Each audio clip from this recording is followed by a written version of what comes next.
American federation of Muslim of Indian origin દ્વારા અમદાવાદના ટાગોર હોલમાં 2 દિવસીય આંતરરાષ્ટ્રીય શૈક્ષણિક પરિષદ યોજાઈ ગઈ,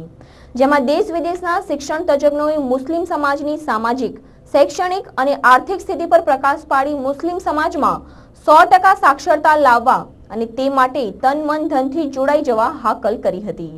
શૈક્ષણિક પરિષદના પ્રથમ દિવસે ગુજરાતના રાજ્યપાલ ડોક્ટર કમલાજીએ કન્યા શિક્ષણ પર ભાર મૂકી શિક્ષણ સમાજના સશક્તિકરણ માટે પ્રબળ માધ્યમ હોવાનું જણાવી શિક્ષણ થકી ભવિષ્ય ઉજ્જવળ બનાવવા અને સમાજના તથા રાષ્ટ્રના નિર્માણમાં યોગદાન આપવા ભાર મૂક્યો હતો। કેન્દ્રીય કાયદા મંત્રી વીરપ્પા મોઇલીએ સ્વતંત્ર ભારતના સ્થાપકોએ 63 વર્ષ અગાઉ ભારતનું બંધારણ ઘડતી વખતે દાખવેલી દીર્ઘદ્રષ્ટિની પ્રશંસા કરતા જણાવ્યું હતું કે વિશ્વમાં હાલ જ્યારે લોકોને ધર્મના આધારે વિભાજિત કરાય છે ત્યારે ધર્મ જ માનવીઓ વચ્ચે શાંતિ અને સંવાદિતા લાવે છે અને ઝઘડા હિંસાને દૂર રાખે છે। તે માન્યતા આ બંધારણથી વધુ પ્રબળ બની છે।